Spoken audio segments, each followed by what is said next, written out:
this has been out for a while now, and Loopop and Sonic State have already done really good demos and walkthroughs of it, so I thought what I'd do in this demonstration was just look at the particular unique functions that it has on it, because on the face of it, it looks very familiar. It looks like a lot of old synths we know and love. We've got 2 envelopes, a VCA, a sort of simple VCF section, 2 oscillators, we've got sync, we've got cross mod, we've got 1 main LFO. So even the livery of it, even the sort of printing on it sort of looks a little Juno-esque and looks a little Jupiter-esque, doesn't it? So I thought, let's look at each of the individual sections one at a time and show the unique functions of them. And then once I started playing with it, and you realize that every single section has got its own unique functions, which means I'm sort of gonna have to demo it all, but I'm gonna concentrate on the bits of this that you don't get in most synths. And I've made a few patches while playing with this, so I'll make them available on my Patreon page. I'll put a link down below, and you'll also see a link to Perfect Circuit Audio. So if you're in the States and you use that link, we'll all be winners. You'll get free shipping, I'll get a small commission, and Perfect Circuit will get a sale. Anyway, back to the Super 6 and its special features. So starting up here on the left, we've got the LFO, and this has got high frequency mode, and that high frequency mode can track the keyboard, which means you can use it as an oscillator. And also we've got the option to use the complex waveforms from oscillator 1. So it becomes a really much more complex LFO than anything else I can actually think of. And then we've got this left-right phase mode as well, so you can change the phase of the LFO in the left and the right channels. Moving over to the oscillators then, these are FPGA oscillators which work on extremely high frequencies. We're in the sort of hundreds of millions of hertz, and that means that it can do cross mod really well, and it doesn't have the limitations that you get on a standard sort of CPU based virtual analog. And this switch here turns Super DDS on, and that splits oscillator 1 into 7 separate voices that are sort of panned and detuned. And then we have binaural mode, and the binaural mode takes the 12 oscillators and splits them into 2 groups of 6. So you've got 6 on the left and 6 on the right. So you've got 2 independent channels of stereo. Then moving over to oscillator 2 or DDS2, we've got a sub-oscillator mode. So you lose oscillator 2, but you gain a sub-oscillator when you put it into low frequency mode. And then that brings us to the mixer, and the mixer doesn't just blend between oscillator 1 and oscillator 2. We can bring LFO1 into there as well, and we can bring audio in but lose oscillator 2, and also we can change the split point on the keyboard, so we can blend between oscillator 1 and oscillator 2 and move the split up and down to wherever we want. So that's pretty unique as well. Then over to the VCF, and the VCF is a 24 dB low pass filter with a little high pass in there as well, and the high pass is either fixed at 500 Hertz or it tracks the cutoff, so it acts like a band pass. And we can modulate the filter with oscillator 2 really simply using a dedicated slider there. And then we move over to the VCA, and the VCA, a bit like your Junos, it's got a gate mode or an envelope mode, but it's also got this additional one which is a sort of a gate with a set release. It's got a fixed release time on it, so that's something that you don't normally see. And then we move over to the envelopes, and the envelopes are probably the most normal part of this. There's nothing super special about them except for we've got a looping function, which is quite common, inverse and standard, and we've also got a keyboard tracking mode. I think the keyboard tracking switch is quite unique as well. So the envelope time changes depending on where you play on the keyboard. Longer, lower, shorter, higher. And now moving to the lower half of the front panel, on the left-hand side, we've got the sort of performance features like pitch bend and modulation. We've got LFO2 here, and LFO2 doesn't modulate or doesn't actually do anything until you set it to modulate. So you can see there, it's off at the minute, and it won't modulate until you do something like press the modulation wheel. There we go. And then even the voice assign modes has got unique features in that we've got a unison mode, and the unison can be 3 voices, 6 voices of the 6 Super 6, or we can have a 5th or a major chord or an octave. The arpeggiator and the sequencer is probably the least radical bit of this. There's nothing really to write home about. The only bit of strange behavior really, I suppose, is that if you leave hold on and change your chord, the arpeggiator just adds to the original chord. And then we come to the sort of the main front panel, and this is particularly peculiar because you'll notice we don't have any LEDs or any numerical display whatsoever. Everything's done via the LEDs on the buttons there. very Juno-esque buttons. And this is where you do your patch selection and your modulation routing, and the modulation routing is really quite flexible on this. Again, another sort of unique feature in that you don't have sort of limited modulation slots. So for each of the modulation sources, you can, I've not been able to run out of actual modulation slots yet, and there's nothing in the manual to state the number of modulation slots. So you can assign loads of things to any of the sources. And then we come to the very final bit, which is the delay and the chorus, and they're sort of not anything spectacular either, I suppose. Chorus is Juno-esque, and we've got mode 1, mode 2, like you do on the Junos, and you sort of both buttons in. Another nice little idea here is that the synth shows up as a couple of hard drives on your Mac or PC. So the Super 6 is super simple to update, and you've got all your waveforms, sequences, and patch banks all saved here. I've just updated it and added the additional 16 waveforms with absolutely no problems. Something else that's worth mentioning is the USB doesn't work with MIDI yet. You have to rely on the 5-pin DIN MIDI outs for now. I think this may well come in an update, but for now it's worth being aware of if you don't have a traditional MIDI interface or anything. So that's it in a nutshell. So let's now go through and play each section at a time and show you exactly how all that works. So on oscillator 1, we've got a sine, we've got a sawtooth, square, triangle, noise. And on DDS1, we've also got the digital waves. I call them digital waves, they're all digital, but these are the sort of wavetable style microwave PPG sort of thing.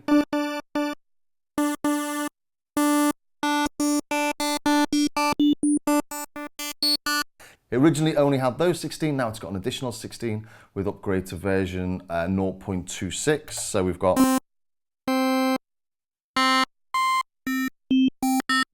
got an additional 16 in there.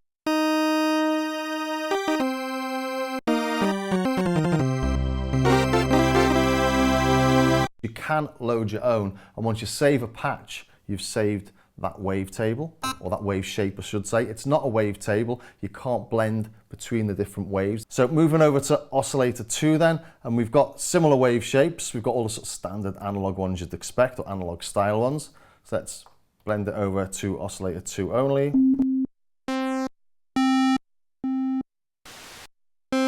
And here we can change the shape of the pulse. We can't do that on oscillator 1.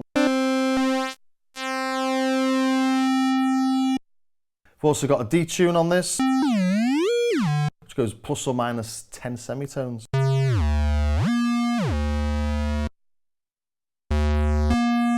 So about plus or minus 10 anyway. And then we've got various modes on this. We've got a low frequency mode. So you can't hear anything now because we're in a low frequency mode, but we can have a sub oscillator. And that's a pulse linked to oscillator 1. Let's blend oscillator 1 back in. The detune doesn't do anything on that because it's being used as an LFO. So then we've got an audio in option on this, and the audio in turns oscillator 2 off, but we can use shift and the mixer in order to change the level of the incoming signal. So we've got sync, crossfade and norm when it's in high frequency mode. So sync is sync, as you might expect.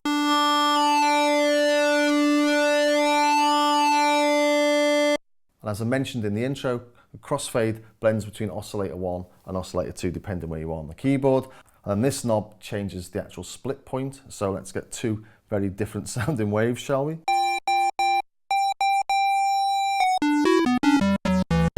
So the split point is now all the way down here. So if you play higher up, we're getting just oscillator 2. And now we're getting a blend of oscillator 1 and 2.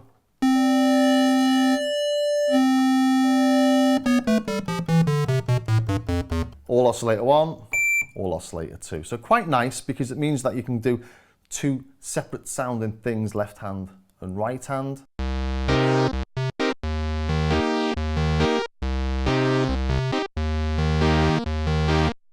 The right hand's playing a sawtooth, left hand's playing a pulse. So let's look at the cross mod as well, and this is where this really does shine considering it's a digital oscillator, in that it does sound really, really natural.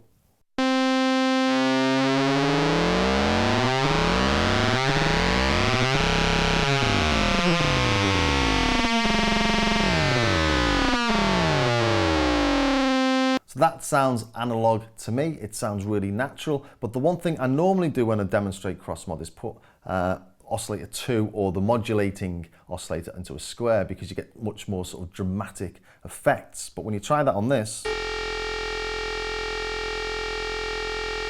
we're not changing the wave shape. So it sounds to me like it's maybe a sine. The only time it uses anything different is when you're using noise.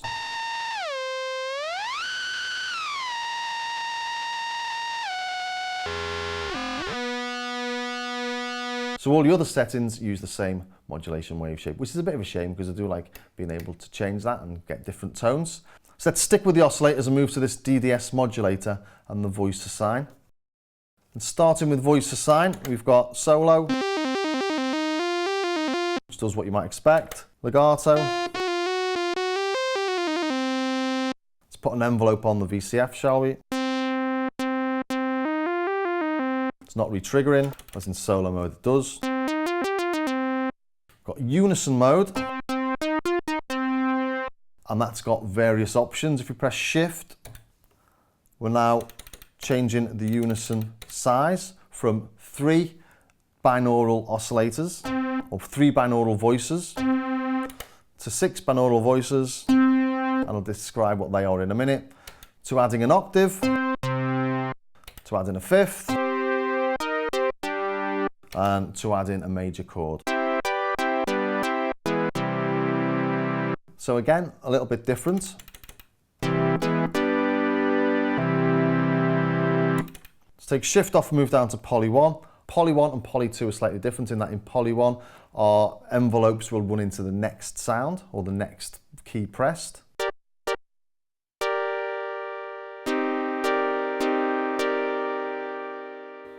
But in poly 2 mode, when we go from one chord or one note to the other, we cut off the release from the last ones.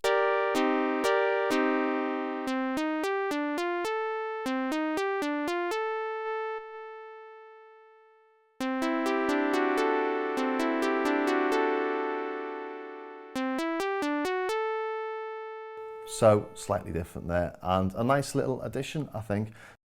Then we've got binaural on or off. If we listen to this with binaural off, we can hear it going left to right. But in solo mode, you can't take it off binaural, so you're not getting a solo going from left to right. And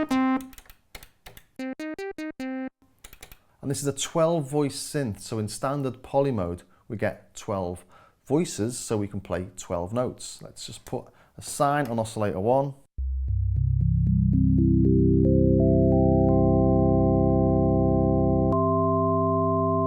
When we put binaural mode on, we drop it down to 6 because we've got 6 in the left and 6 in the right. So we get the voice stealing. Let's try that in binaural.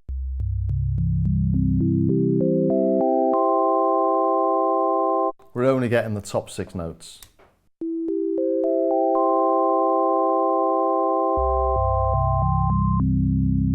And now we're only getting the bottom 6. Whereas, just to hammer it home, when we're in standard mode,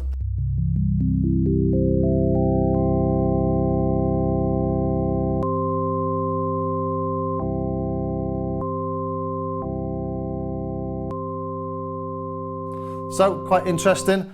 Now moving up to the DDS modulator, and this is probably the most unique aspect of this synth, I would say, and that's in that we've got oscillator 1 and this detune or super DDS mode. Let's put it onto a sawtooth for now.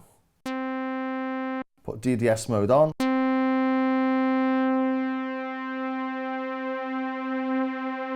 Now that's detuning an additional 6 voices, 3 on the left, 3 on the right. And then we put it on fully on and it becomes much more stereo.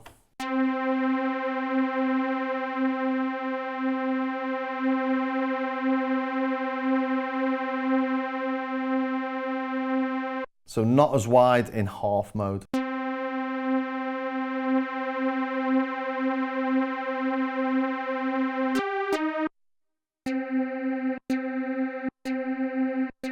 And interesting that if you use that when you're not in binaural mode, you get them going from left to right.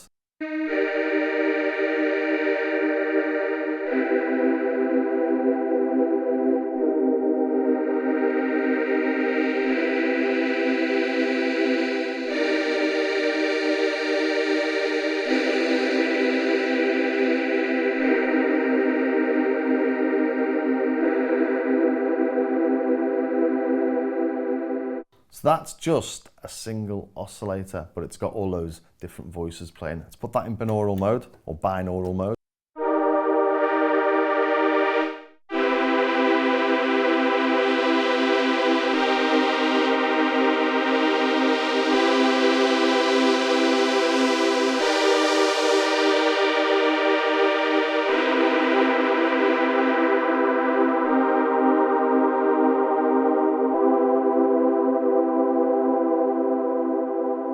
So you can instantly get really nice, thick, rich, warm strings out of that without trying. That's just a sawtooth. Take it back to the single sawtooth.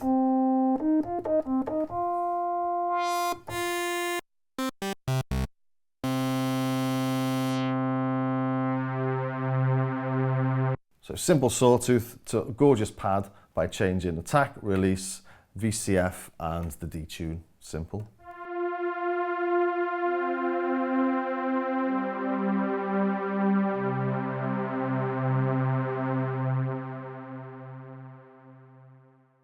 And that's got no chorus. Let's put a chorus on it.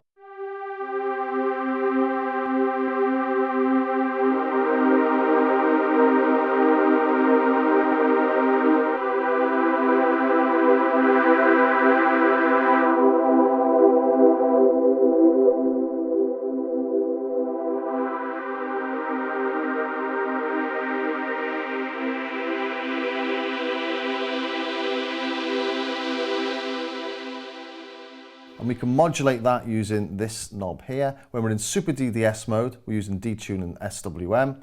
And when we're in non-super DDS mode, it's pulse width and pulse width modulation. The top functions, detune and SWM, work on oscillator 1, and the bottom functions, pulse width and pulse width modulation, work with oscillator 2. Because if we put super DDS mode on and listen to oscillator 2 only,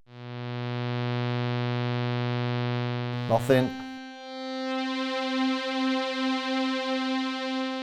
And with oscillator 1 it works.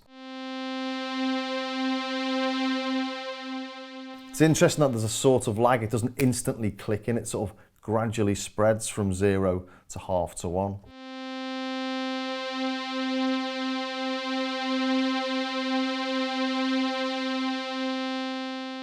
Which is nice, it means you can use that as an effect live. Let's try a bit of SWM.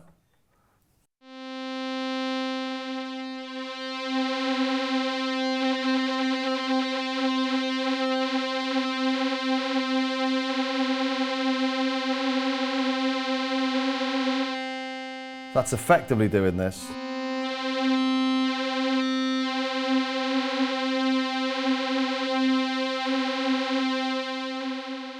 Modulated by LFO1, or you can modulate with envelope 1 as well. Or both.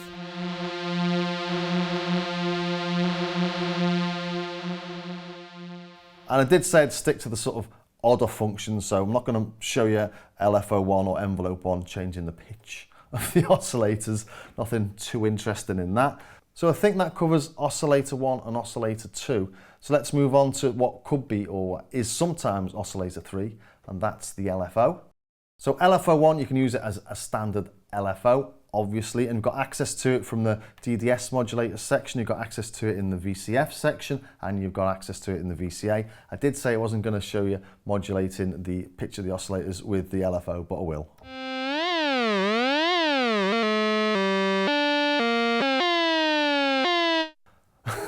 So that's what that does, as if you didn't know. But we have a high frequency mode here as well. So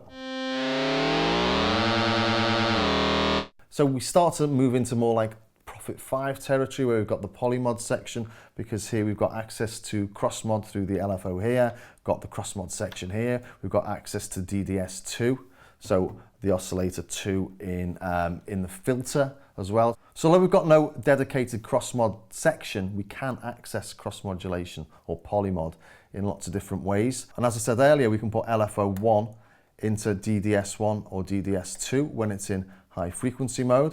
So let's listen to oscillator 1 only or DDS only and bring in the LFO.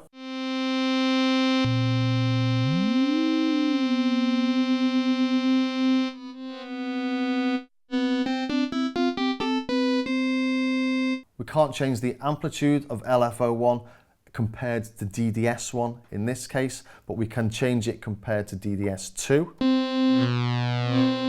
But they're at fixed levels with DDS1, and now it's at fixed levels with DDS2.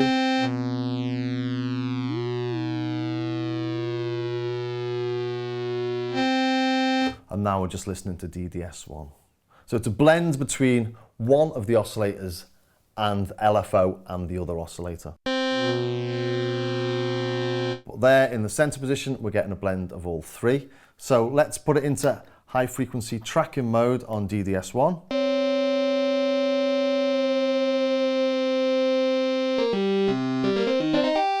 So that's definitely a separate oscillator. Change the wave shape, you think? We go into low frequency mode. So when you put it in high frequency mode, it starts off playing a sine, but you can get it to play any of these wave shapes. If we put oscillator 1 on one of the wave shapes, you can hear the LFO is still a sine. If we press shift on that knob there, we can hear the wave shape of LFO1 has now turned into whatever wave shape this was.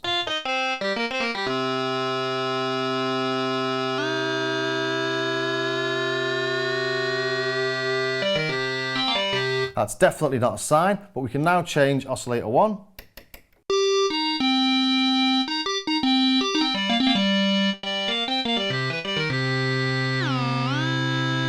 And we can still hear LFO1 is that digital wave shape. So we can now bring in oscillator 2 as well. So we come out of shift, bring in oscillator 2.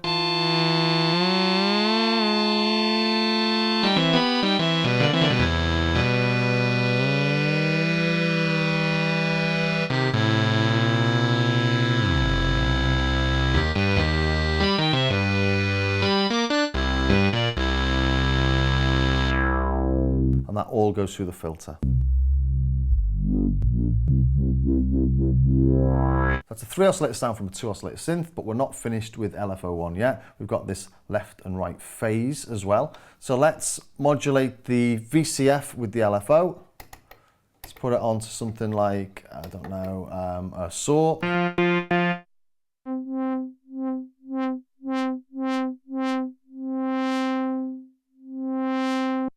That sounds exactly like you'd expect, but bring in the left and right phase, and we change the phase of the left and the right LFOs.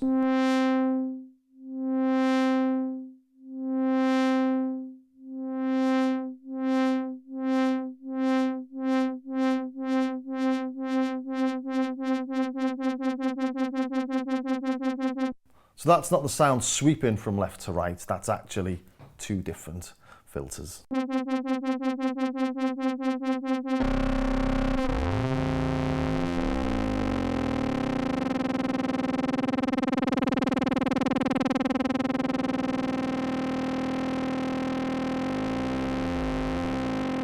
All goes a little crazy, I like that.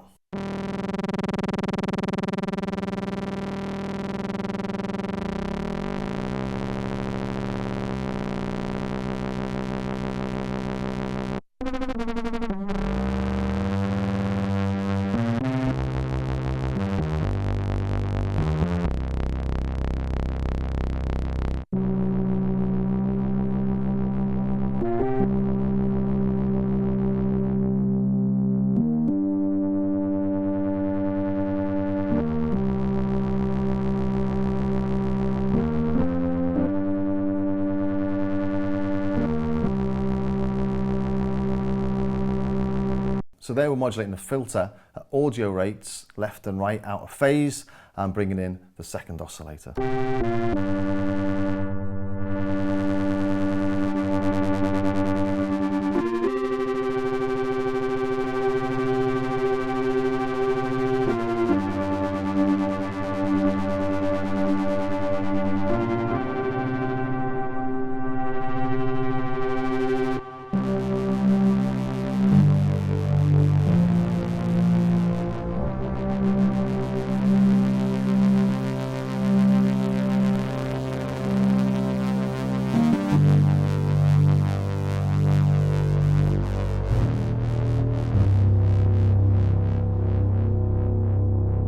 So there's absolutely tons of nice stuff in there. And we've got a delay here as well, and that's not that particularly interesting, but it does mean that we can modulate the actual mix between the oscillators and the LFO as well. So although we can't change the mix permanently, we can actually have it blending in.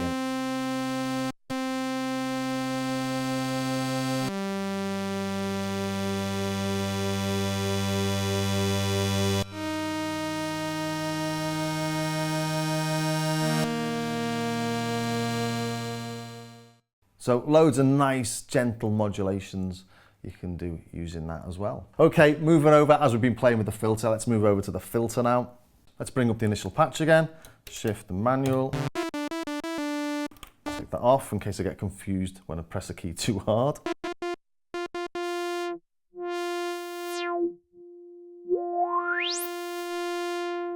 We've got a 24 dB analog filter. And actually, you can tell it's analog because when I first got this and was playing around with it, each of the voices sounded slightly different. I was thinking, how can a synth with digital oscillators sound different on every note? And it's obviously because the VCF needed calibrating. You just had to, it's a simple thing, go into global, press tune, and it does it. But if I take it off binaural mode, it may do it a little bit now because it's in a different room at a different temperature.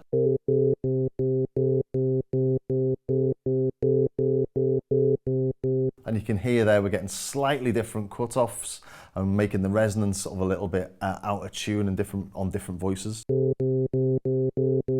which definitely gives it an analog feel.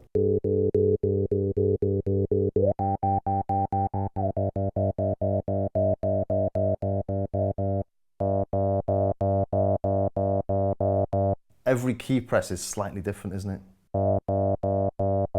Maybe I should have tuned it before I pressed record on the camera, but it's quite nice.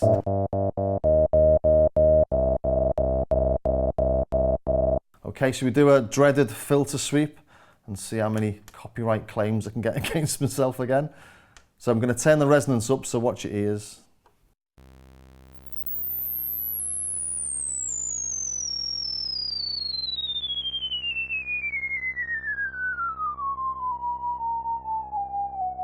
Sounds to me like that's stepping there, and I think that doesn't sound like the harmonic stepping. I think that sounds like the actual knob itself.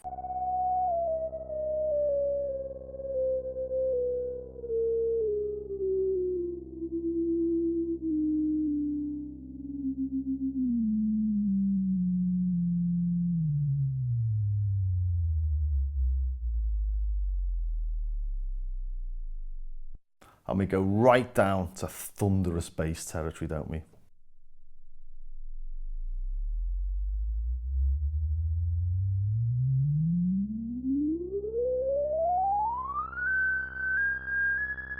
Bit of a shame about the stepping for doing gentle things, but actually I've only noticed that while I've been playing this now. You're watching me notice it while I've been playing around with it and generating sound. It's not been an issue to me at all, but it is there. And you'll notice when we bring in resonance, we lose the bass. Just like lots of filters, but then we've got this drive mode and we don't lose the bass on the drive mode.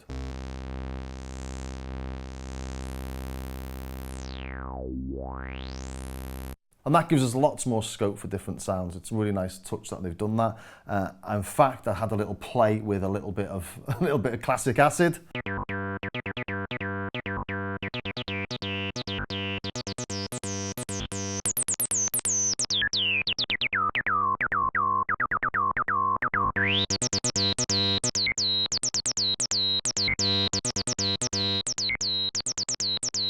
So you get a lot more beef with drive 1 on. It does kill the resonance a little bit. Then we move to drive 2 and that kills it even more. Sounds a little bit like a feedback distortion actually.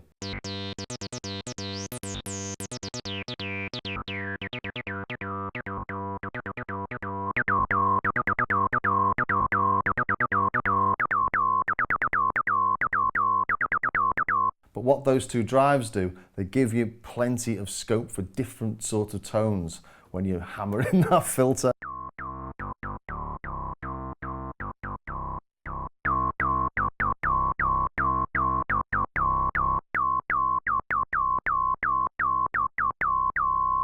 And just for fun, to just see how growly I could get it and aggressive, I thought I'd stick it through a distortion circuit as well.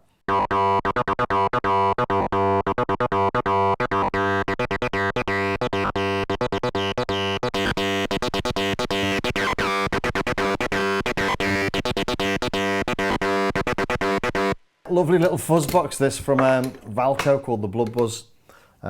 Really getting a lot of fun putting stuff through that. But yeah, we can get really nasty, evil sounding tones. And the filter does self-oscillate. Here I've got a 4 oscillator patch, got the LFO, DDS1, DDS2 and the VCF. So just listening to the VCF and DDS2.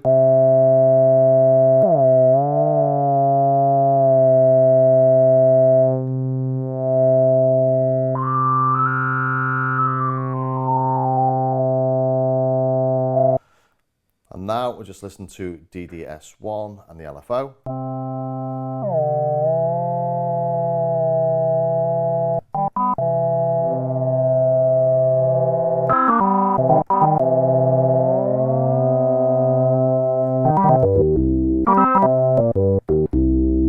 So yeah, quite massive, 4 oscillators from a 2 oscillator synth. So tracking the keyboard with the filter, obviously DDS2 is tracking the keyboard as well.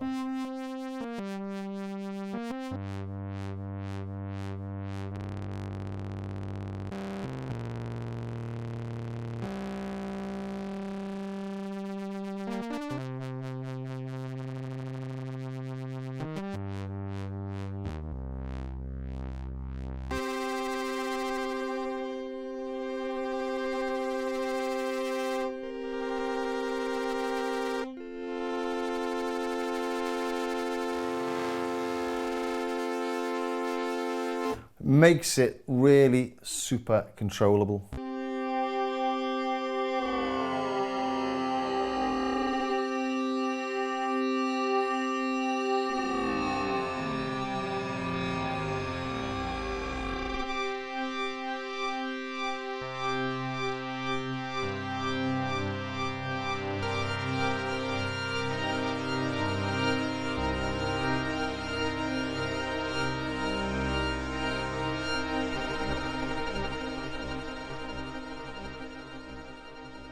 So that's just a really, really super simple patch. Again, it's about 3 steps away from the initial patch. It's simply oscillator 1 playing a sawtooth. We're not listening to oscillator 2 at all, but that's modulating the filter at audio rates, and the filter is tuned with the key tracking as well. So everything can be just kept really nicely in check.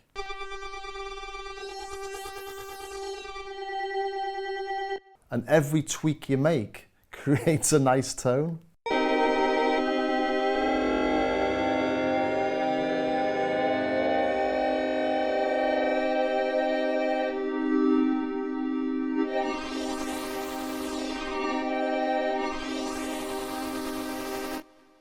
And it's for this reason I've been sitting playing this for a few hours now. It's really nice.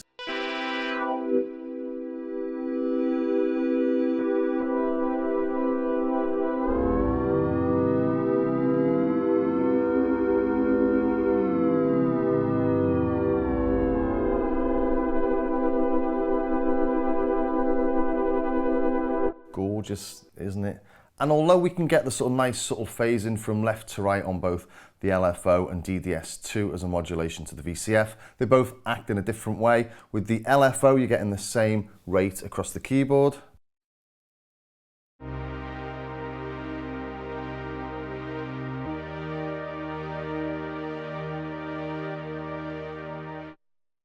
But when you use the oscillators, you get sort of polyphonic LFO. Each one of those keys is playing at a different rate, so it gives a much more sort of swirly effect.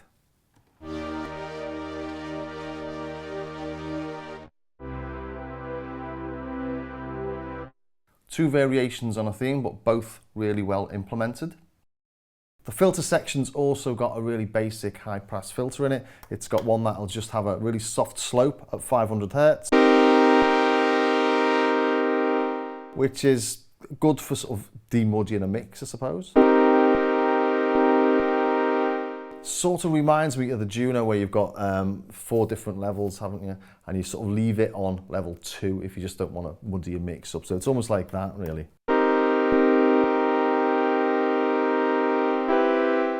But really usable. But we can then put it into tracking mode, and it now tracks the cutoff frequency. So that's now acting like a bandpass.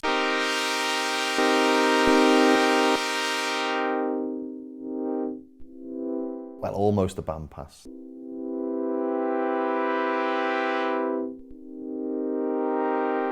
And I can't help myself but to put a little bit of the Super DDS on again.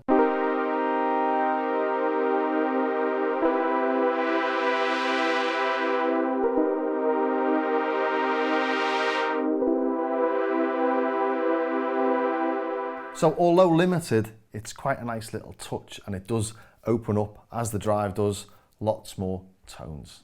So move over to the VCA really quickly. The one little trick this has got, as I said earlier, it's got this gate mode that's got a gate plus a release on it. So if we leave it on that mode, and let's just get the initial patch up again.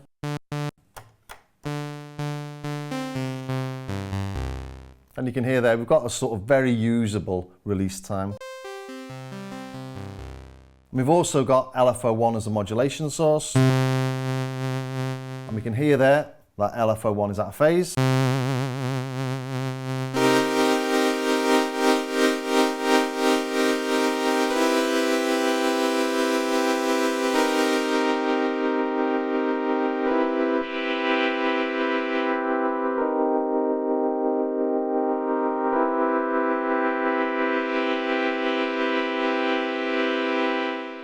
Again, another nice little unique feature, but don't forget we can put LFO1 into high frequency mode as well.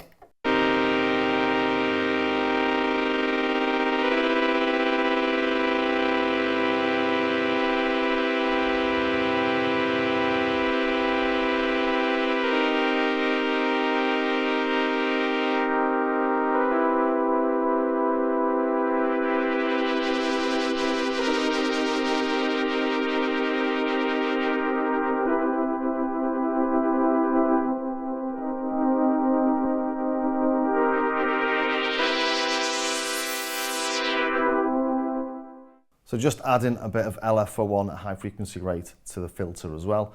But you can see we're getting cross modulation all over the place. Really, really nice. So I think that brings me to the end of the top section. Let's move down to the next bit. On the left here, we've got the sort of performance modes, or the performance section, I suppose. We've got the Roland style modulation and pitch bend knob. And everyone's mentioned this, but it doesn't have much play in it. It does work, but you sort of feel like you're going to break it. But you're probably not, I'd imagine. I'd be surprised. And I quite like the Roland ones, actually, having the pitch bend and the modulation on the one wheel. One thing you can't do on most of them, though, is leave the modulation running, whereas on this you can. You can just set it to trigger.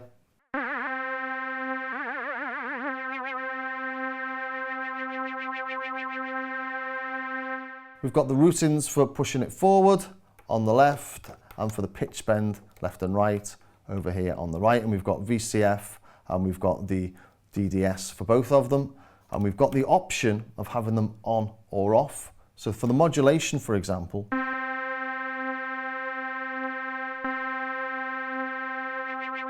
so that'll only work when you actually push the wheel. Then we've got aftertouch and trig.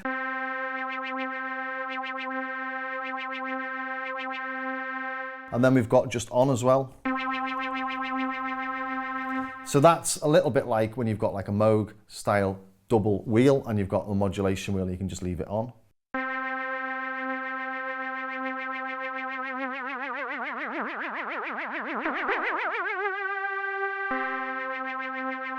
So although it looks a little bit limited because you've only got the sort of one wheel, actually it's not. You can do what you do with the two wheels really quite easily. And this section's also got LFO2, and as I said in the intro, LFO2 doesn't do anything unless it's being triggered. So here we can see it's not actually LFOing. bring in the modulation, and it does.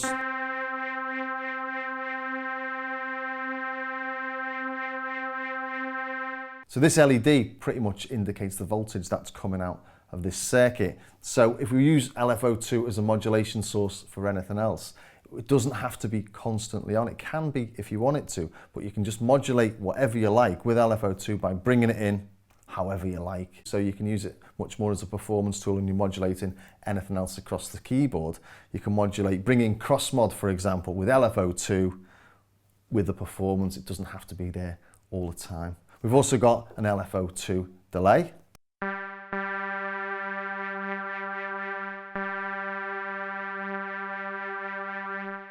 And here we've got the portamento as well.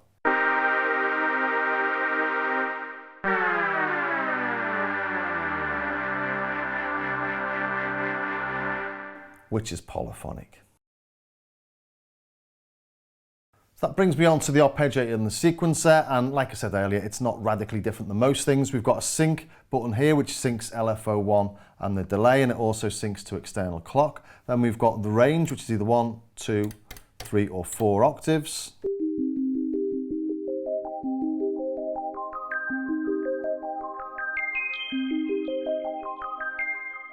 And that doubles as swing. Press shift and swing. We've got 4 different options on swing. So 0 swing, a little bit. It's gone all very jazzy, hasn't it? As has that. So they're quite swingy. You don't get much of a play between 1 and 2 in that, do you? Let's take shift off. So the various modes we've got up, down, up and down, which you have to do this with, random. So everything you might expect, and then we come on to the sequencer mode.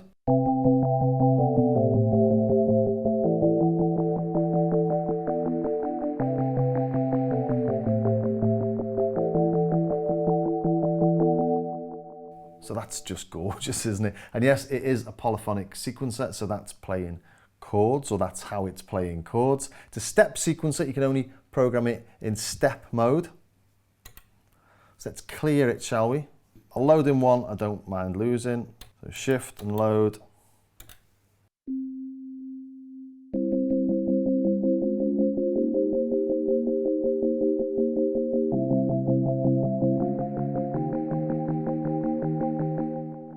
I think I'll keep that one. And let's lose that one. So store and clear. That's cleared now, and then we just input what we like. So start on step 1.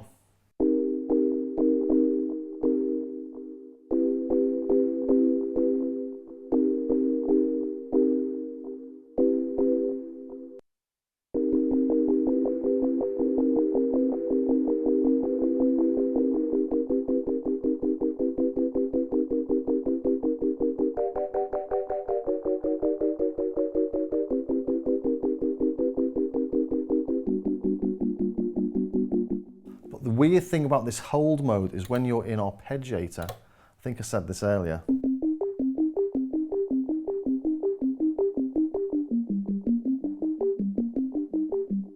it adds the new notes. So what I'd like to be playing is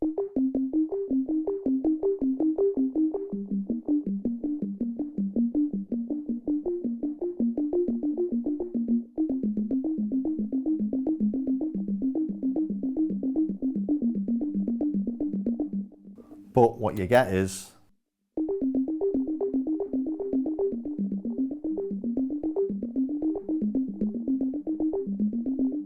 which is a little bit odd for me to play it. I find it useful to be able to change the chord rather than add to it. And here we've got 4 lanes of things. Or is it 5 lanes? 1, 2, 3, 4. We've got slide, accent, rest, and length. Length just changes the length of the actual whole thing.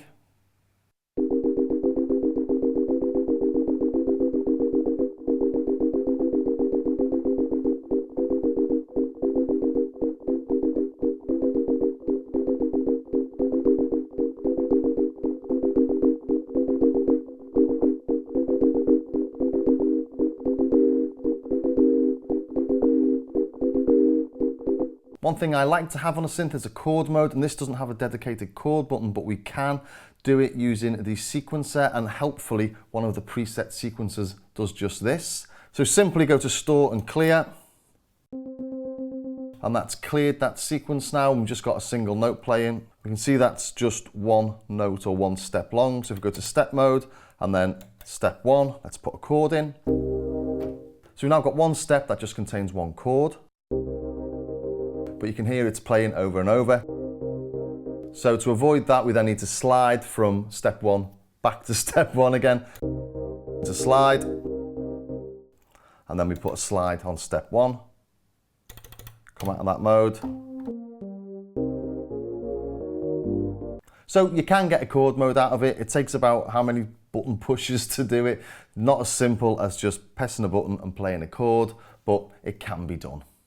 So that brings me to the main sort of modulation and voice selection.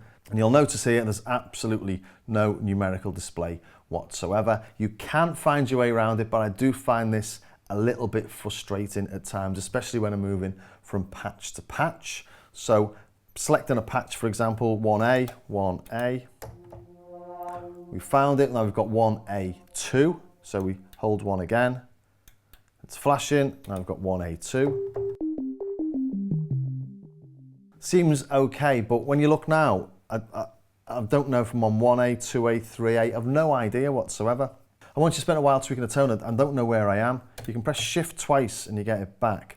But when it's flashing, it's the bank 2s, but a lot of the bank 2s, or all the bank 2s when you first get it, don't have anything in them. So some have got something in, some haven't got something in, and when you load up one that hasn't got anything in, it plays the previous sound you were playing. So I'm getting myself quite confused with it, and I'm getting to grips with it, but it's not as easy to use as I'd hope, really. Let's go to 7G.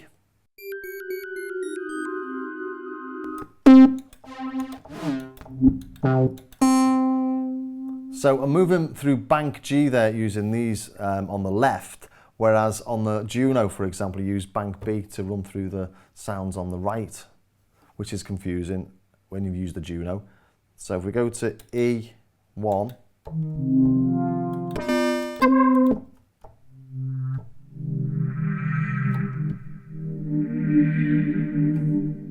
and if we want to go to E4-2, because there's 2 for each of them, the user banks, press and hold that, it's flashing, and now we go to 4D2, or do we? Because I've lost any indication, and I think that's because one's not loaded, and I think that sound is one we loaded earlier. So it is a bit fiddly to get your head around at first. I'm gradually coming around to understanding what's happening when I'm playing with it, and that's my main niggle with it. It wouldn't stop me buying it, but just something to be aware of if you are going to get it.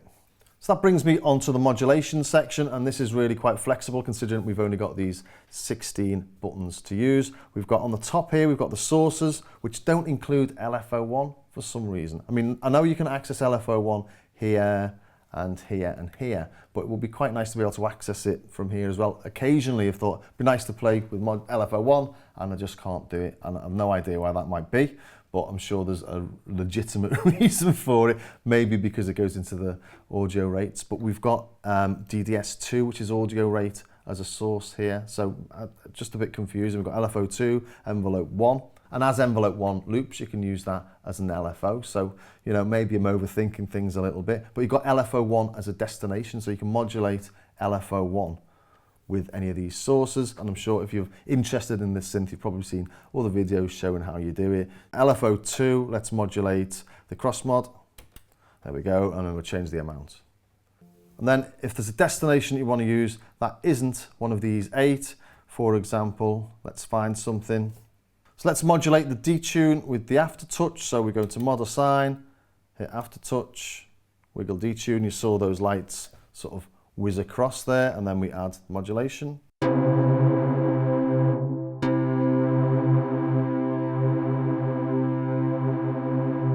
there we go. We can do that the opposite way. So the more pressure to put on it, the less modulation there is, or the less detune.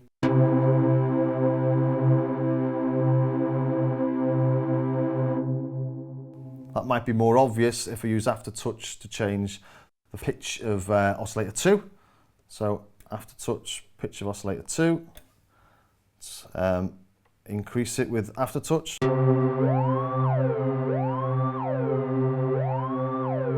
And let's decrease it with aftertouch.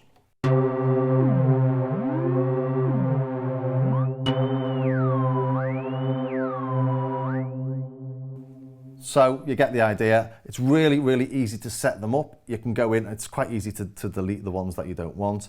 But what you can't do is see what you've actually got happening. So when you load a patch, it's quite confusing. Sometimes if you want to change it, you don't know what's modulating what. So an editor will be quite handy. I think they're quite open to the idea of an editor. They've just not got a supplier yet or someone to create one for them. But looking forward to an editor, because literally with this, you've got these 8 different sources and you've got all these pretty much. There's a few that don't modulate, like the mixer doesn't, for example, and the waveforms don't, stuff like that. But pretty much everything else is modulatable, so it's really, really flexible. So on aftertouch, you could modulate all the sliders, as far as I can tell, using aftertouch at the same time, while you're modulating everything else with envelope 1 and everything with LFO 2. So really, really super flexible.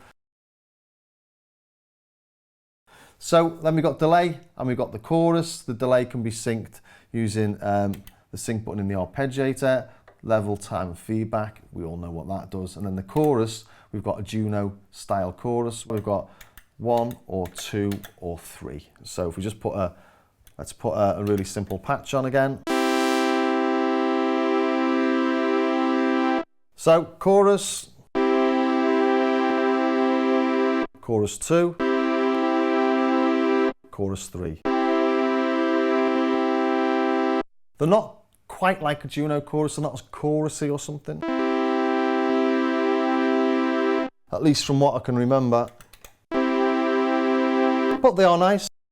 So what are my final thoughts on this? I really like it. It's got a real charm to it, and it's got that real old vintage flavour. You know, it's got the sort of the Juno looking sliders and text. It's got the Juno or the Jupiter as well style buttons. It's got a really, really nice keyboard. It's metal. It's got actually a little bit of an arpness about the Odyssey on the side panels here. It's got that sort of Arp Odyssey sort of moulded case. You know, it's a really quite a sexy machine actually. Comes in blue, comes in black. This is the blue one. And I have had a little play with the Jupiter 6 that I've got sitting behind me after playing with this. And I have to say, this completely, utterly obliterates that. And the Jupiter 6 would probably cost you twice as much as a new one of these. And that needs a lot doing to it as well. Needs a good old service. And I will be putting up against the Jupiter 6 soon, because the two synths have been compared, not as in a like for like, but as this is almost like a development from the old Roland synths to a new synth. And maybe this is the sort of thing Roland could have done to appease the synth heads who just wanted something new and raw and not VA based, basically. The only niggle I've got is with these patch selection buttons. Sometimes I just can't find my way around, and it's something I'll learn to do. It feels like no expense has been spared on it. It feels like a quality synth, but there's a crowded market at the minute. There's things a lot cheaper, like the Rev 2 from Sequential, or the Novation Peak and the Novation Summit. There's loads of things in that price bracket, but if you're after some sort of charm, some legendary analog charm, this could be well worth checking out. So I hope that was of some use to somebody somewhere, and if it was, please hit subscribe and ring that bell, and maybe join me over on my Patreon page, where I've got over 8 hours worth of demos and tutorials helping you to get the most out of your synths. And if you are in the market for something and you're in the US, please check out the affiliate link below for Perfect Circuit. I might get a little bung, and it might help the channel a little bit more, but I think you also will get yourself free shipping. So I will see you next time. Is it a bird? No. Is it a plane? No. It's the Super6, Adventures in Synthesis. Looks a little bit retro, but is really quite advanced.